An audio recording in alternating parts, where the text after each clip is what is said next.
Hello friends, welcome my YouTube channel. मैं संपत सिंह आज आपके लिए लेके आया हूँ प्रभाजी आसवन।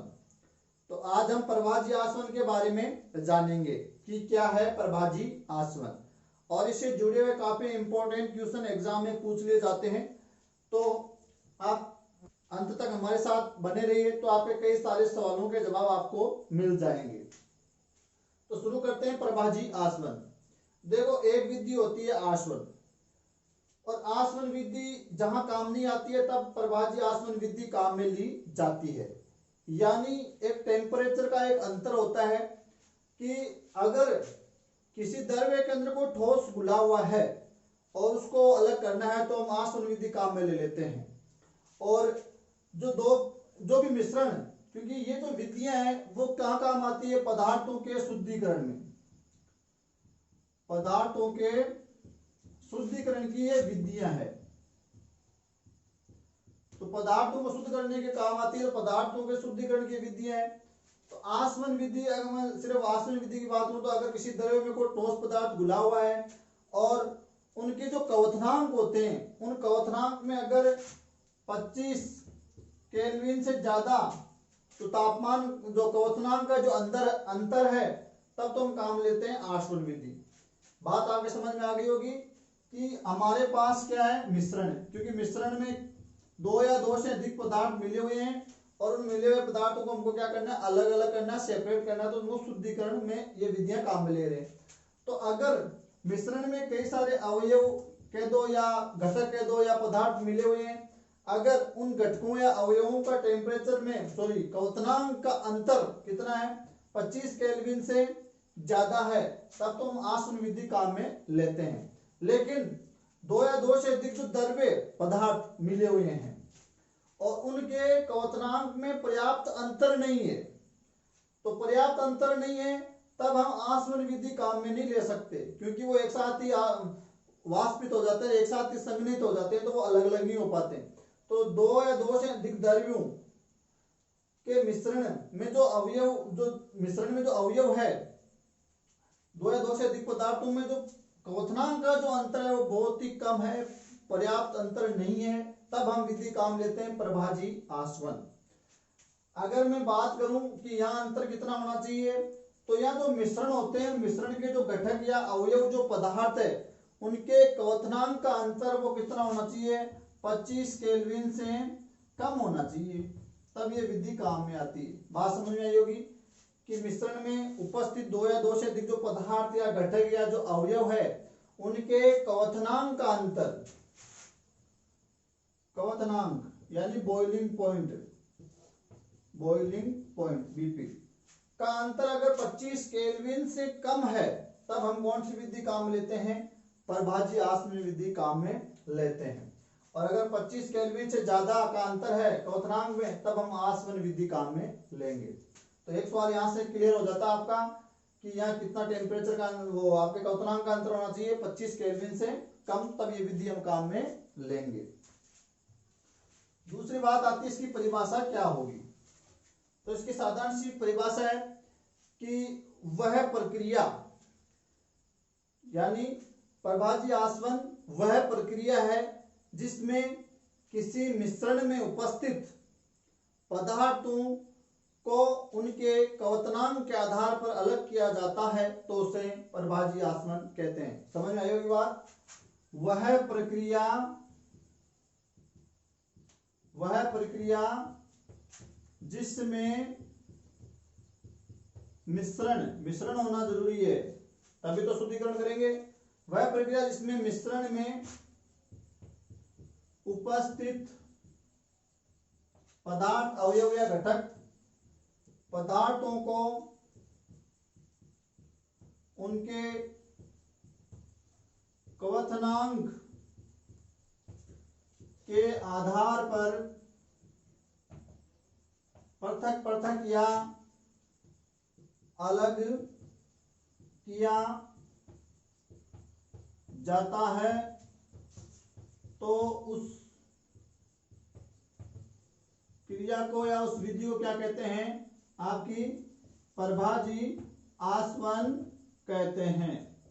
तो साधारण सी परिभाषा है कि वह प्रक्रिया जिसमें मिश्रण में उपस्थित अवयव, घटक या पदार्थ को उनके क्वथनांक के आधार पर, कि किसी का क्वथनांक ज्यादा है किसी का कम है, और क्वथनांक में पर्याप्त अंतर ज्यादा नहीं है, यानी उनके क्वथनांक नजदीकी वाले हैं, ज्यादा क्वथनांकों में अंतर भी आपको नहीं मिलेगा, और अंतर भी कितना मिलेगा, लगभग 25 केल्विन से कम।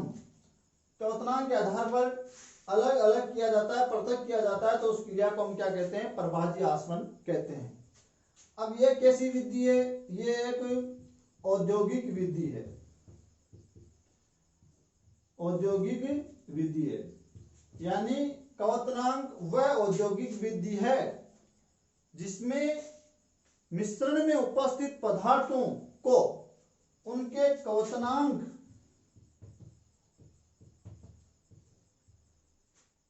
यानी कहना मतलब क्या है, प्रभाज्य आसवन वह औद्योगिक विधि है जिसमें मिश्रण में उपस्थित पदार्थों के क्वथनांक का अंतर 25 केल्विन से कम होता है, उन पदार्थों को अलग किया जाता है।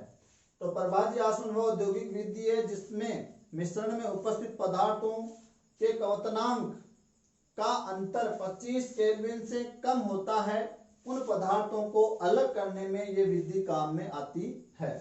कहने का मतलब यह है कि प्रभाज्य आसवन विधि हम तब काम लेंगे जब मिश्रित द्रव्यों में आसवन में तो क्या है, द्रव्य में कोई ठोस घुला हुआ तब काम लेंगे, और यहाँ द्रव्य ही है, जो मिश्रण है वो द्रव्यों का ही बना हुआ है, कई सारे द्रव्य लिक्विड आपस में मिले हुए हैं, या और भी गैसें वगैरह भी हो सकती है। तो प्रभाज्य आसवन विधि कब काम लेंगे, जब मिश्रित द्रव्यों के क्वथनांक में क्या हो, बहुत ही कम अंतर हो, कि मिश्रित द्रव्यों के क्वथनांक में जब बहुत कम अंतर होता है, कितना, 25 केल्विन से भी कम का अंतर होता है, यानी उनके जो मिश्रण के जो द्रव्य हैं या जो पदार्थ या अवयव जो घटक हैं उनके क्वथनांक बहुत नजदीकी वाले होते हैं, उनमें पर्याप्त अंतर ज्यादा नहीं होता है। अब क्या होता है कि हमको हर एक पदार्थ का क्वथनांक पता होता है कि इतने क्वथनांक पर ये वाष्प बनेगा या ये उबलना शुरू हो जाएगा, तो उसके आधार पर उनको अलग अलग सेपरेट कर लिया जाता है। एक बात नेक्स्ट जो आपको ध्यान रखनी है वह है कि जिन पदार्थों का क्वथनांक कम होता है, यानी बॉइलिंग पॉइंट बीपी जिनका कम होता है, वो पहले प्राप्त होंगे आपको उस मिश्रण से, और जिन पदार्थों का बॉइलिंग पॉइंट यानी क्वथनांक ज्यादा होता है वो उस मिश्रण से हमको अंत में प्राप्त होंगे, यानी जिनका बॉइलिंग पॉइंट कम होता है, क्वथनांक कम होता है, वो हमको पहले प्राप्त हो जाएंगे, और जिनका बॉइलिंग पॉइंट ज्यादा होता है, क्वथनांक ज्यादा होता है, वो हमको अंत में मिलेंगे। या आप इसको ऐसे भी समझ सकते हो कि ज्यादा वाष्पशील, जो पहले जल्दी वाष्पशील होता है, जल्दी वाष्प बन जाती है, तो ज्यादा वाष्पशील पदार्थ, तो ज्यादा वाष्पशील पदार्थ का क्वथनांक कम होता है तो वो हमको पहले मिल जाएगा, और कम वाष्पशील यानी वो कम वाष्पशील बनता है, उसको वाष्प बनने में ज्यादा क्वथनांक की आवश्यकता पड़ती है, उसको ज्यादा गर्म करने की आवश्यकता पड़ती है, तब जाके वो वाष्पशील होना शुरू होता है, तो उनका क्वथनांक आपको ज्यादा मिलेगा, तो वो आपको अंत में मिलेंगे। तो कम वाष्पशील, ज्यादा वाष्पशील पदार्थों का क्वथनांक कम, यानी वो जल्दी आपको मिल जाएंगे, उस मिश्रण से अलग हो जाएगा, और जिनका वो कम जो वाष्पशील होते हैं तो उनका क्वथनांक आपको ज्यादा मिलेगा, तो वो आपको अंत में प्राप्त होंगे।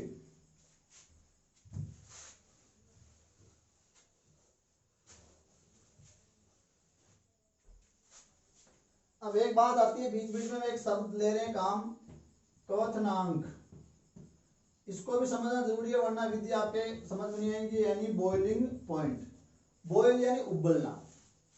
तो एक साधारण सी परिभाषा में बताना चाहूँ क्वथनांक की, तो क्या होगी, वह नियत ताप जिस पर कोई द्रव्य होना जरूरी है, क्योंकि द्रव्य उबलता है, वो वाष्प उसकी बनती है, वो वाष्पशील होता है।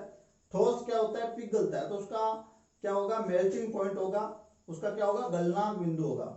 या क्वथनांक बिंदु यानी बॉइलिंग पॉइंट हमको पढ़ना है, तो द्रव्य लेना जरूरी है, तो क्वथनांक द्रवों का होता है। तो वह नियत ताप जिस पर कोई द्रव्य उबलना या वाष्पशील अवस्था में वो चला जाता है, तो वह नियत ताप जिस पर कोई द्रव्य उबलता है या वाष्प अवस्था में जाता है, गैसीय अवस्था में जाना शुरू होता है, उसको उस उस ताप को या उस बिंदु को, उस द्रव्य का क्या कहते हैं, क्वथनांक कहते हैं। साधारण सी परिभाषा यही है कि वह नियत ताप जिस पर कोई द्रव्य उबलना शुरू हो जाता है, बॉयल यानी उबलना शुरू हो जाता है, वह उसका बॉइलिंग पॉइंट कहलाता है। दूसरी परिभाषा, आप थोड़ी इसकी सटीक अच्छी परिभाषा देना चाहो तो क्या होगा कि वह ताप या वह नियत ताप, एक फिक्स टेम्परेचर होगा, जैसे हम कह रहे हैं 25 केल्विन से कम ज्यादा वगैरह, एक हर किसी जो द्रव्य होता है उसका जो बॉइलिंग पॉइंट है वो फिक्स होता है, नियत ताप पर वो उबलना शुरू हो जाता है। ताप दोगे तभी वो चीज उबलेगी। तो वह नियत ताप जिस पर किसी द्रव्य का, वह नियत ताप जिस पर किसी द्रव्य का वाष्प दाब वायुमंडलीय दाब के बराबर हो जाता है। तो इसकी सही परिभाषा ये होती है कि वह नियत ताप जिसमें किसी द्रव्य का वाष्प दाब वायुमंडलीय दाब के बराबर हो जाता है, तो वो नियत ताप उस पदार्थ का क्या कहलाता है, क्वथनांक कहलाता है। यानी जब किसी चीज को उबालेंगे तो वो वाष्प दाब बनेगा, और वो वाष्प दाब किसके बराबर हो जाएगा, वायुमंडलीय दाब के बराबर हो जाएगा। जैसे एक 1 एटम एक वायुमंडलीय दाब पर जो जल का जो क्वथनांक होता है वो 373.15 केल्विन होता है। एक वायुमंडलीय दाब पर जल का जो क्वथनांक बिंदु होता है वो कितना होता है, 373.15 केल्विन होता है। तो उस द्रव्य का वाष्प दाब कितना हो गया, इतना, और वो वायुमंडलीय दाब के क्या हो गया, बराबर हो गया, तो वो उसका क्वथनांक कहलाएगा। और साधन आपको समझना है तो वह नियत ताप जिस पर कोई पदार्थ उबलना या वाष्प होना, उसकी वाष्पशील अवस्था में वो चला जाता है, तो उसको उसका बॉइलिंग पॉइंट कहते हैं। और सही परिभाषा इसकी ये बनेगी। और क्वथनांक और वायुमंडलीय दाब एक दूसरे को प्रभावित करते हैं, यानी वायुमंडलीय दाब बढ़ेगा तो क्वथनांक भी बढ़ जाएगा, क्योंकि वायुमंडलीय दाब बढ़ेगा तो क्वथनांक को भी बढ़ना पड़ेगा, तब जाके वो नियत होंगे, बराबर होंगे, तो वो उसका क्वथनांक बढ़ जाएगा। वायुमंडलीय दाब पर बढ़ने पर पदार्थ का क्वथनांक भी बढ़ जाता है, तो एक दूसरे को रिलेट करते हैं। तो यह हो गया क्वथनांक आपका।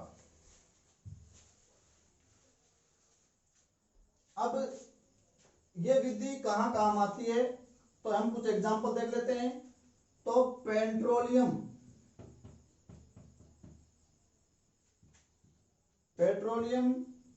का प्रभाजी आसवन किया जाता है। तो भूगर्भ से जो हम कच्चा जो क्रूड जो ऑयल निकालते हैं, काला सोना जिसको कहते हैं, पेट्रोलियम जो निकाला जाता है उसमें कई सारे घटक अवयव या पदार्थ होते हैं, तो वो एक मिश्रण होता है। पेट्रोलियम क्या एक मिश्रण है, द्रव्यों का मिश्रण है। तो हम वही बात कर रहे हैं कि ये विधि कब काम लेंगे, जब द्रव्यों के जो मिश्रण होता है उसमें जो उनके क्वथनांक में बहुत कम अंतर होता है, तब काम लेंगे। तो पेट्रोलियम भी एक मिश्रण है जिसमें कई सारे द्रव्य जो पदार्थ है, घटक अवयव उसमें मिले हुए हैं, और उनके क्वथनांक में पर्याप्त अंतर नहीं है, 25 केल्विन से कम ही है। तो उनको यहाँ अलग करने के लिए हमको प्रभाजी आसवन विधि काम में लेनी पड़ेगी। ये कई बार पूछ लेते हैं कौन सी विधि काम आएगी पेट्रोलियम के शुद्धिकरण में, तो प्रभाजी आसवन विधि काम में आएगी। अब उस मिश्रण में आपको क्या क्या मिल सकता है, आपको पेट्रोल मिल सकता है, आपको डीजल मिल सकता है, आपको उसमें कोलतार जिसको आप क्या कहते हो डामर मिल सकता है, आपको लिक्विड पेट्रोलियम गैस एलपीजी मिल सकती है, आपको पैराफिन मोम मिल सकती है, आपको उसमें वेसलीन मिल सकती है, आपको उसमें जेट ईंधन मिलेगा, चिकनाई वाला ईंधन या चिकनाई वाला पदार्थ जिसको आप लुब्रिकेंट कहते हो या ग्रीस कहते हो, और आपको उसमें क्या मिलेगा, केरोसिन यानी मिट्टी का तेल, और क्या मिल सकता है इसमें आपको एसफाल्ट।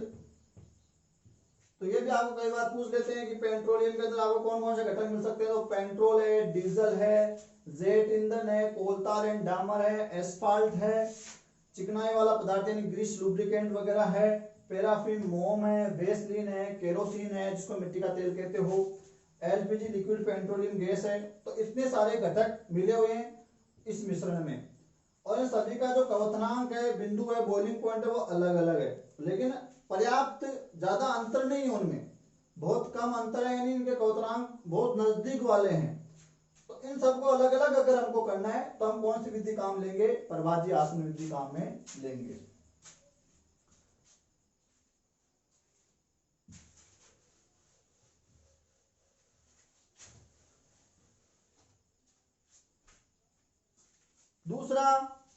दूसरा ये विधि काम आती है आपकी द्रव्य वायु में उपस्थित विभिन्न घटक को अलग करने में। तो द्रव्य वायु में उपस्थित विभिन्न घटकों को अलग करने में प्रभाज्य आसवन विधि काम आती है। जैसे ऑक्सीजन, आर्गन, आपकी नाइट्रोजन, उनका जो क्वथनांक जो बिंदु होता है वो अलग अलग होता है, तो वो प्रभाज्य आसवन विधि द्वारा उस गैस का शुद्धिकरण किया जा सकता है। गैस हमारी जो वायु है उसमें कई सारी गैसों का मिश्रण है, तो उनको भी अलग किया जा सकता है। नेक्स्ट, जैसे मान लो आपका एक मिश्रण है आपके पास, एसीटोन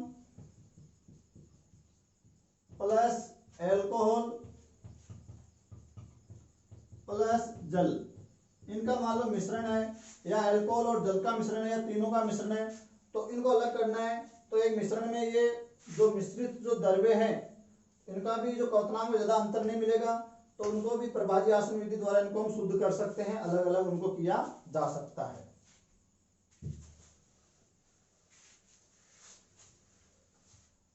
अब इस विधि का हम देखा कैसे करते हैं, तो देखो इसके अंदर हमारे पास एक स्टैंड है,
तो ऐसा कुछ सेटअप होता है। ये हमारा क्या है, स्टैंड है, इसमें हमारा वो मिश्रित पदार्थ है, मिश्रित द्रव्य, यह है संघनित्र या शीतल जल, और यहाँ शुद्ध किया हुआ पदार्थ आपको मिलेगा, शुद्ध पदार्थ, इसको बोलते हैं प्रभाज्य स्तंभ। यह हमारा थर्मामीटर, और जैसे देखो समझ में आ गया होगा, यहाँ एक स्टैंड लगा हुआ है और उससे यहाँ अटैच है प्रभाज्य स्तंभ, जिसमें कांच की बॉल रखी जाती है जो ठंडा करने में मदद करते हैं उस गैसों को। और यहाँ हमारा मिश्रित वो द्रव्य भरा हुआ है, जैसे पेट्रोलियम का घटक भरे हुए हैं, और यहाँ इसके नीचे स्टैंड लगाया और नीचे से इसको गर्म किया जा रहा है, ताप दिया जा रहा है।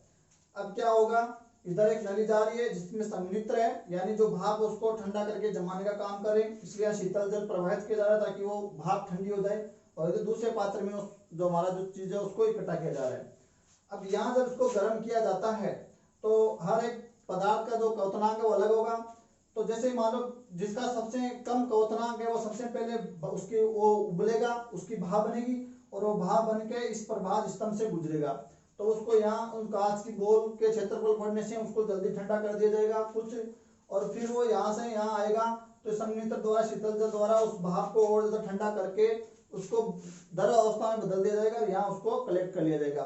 फिर मान लो दूसरा थोड़ा अंतर है, तो दूसरा पदार्थ फिर उबलना शुरू हुआ, उसकी भाप बनी, उसको भी ऐसे करके प्रत्येक का जो इस टेम्परेचर हम यहाँ थर्मामीटर से चेक कर लेंगे और प्रत्येक पदार्थ का हमको उसका क्वथनांक पता है कि इतने क्वथनांक पर वो उबलेगा, और उसके आधार पर उसको प्रत्येक का हमको ज्ञान है पहले से ही, और उसको प्रत्येक को ऐसे अलग अलग कर लिया जाता है।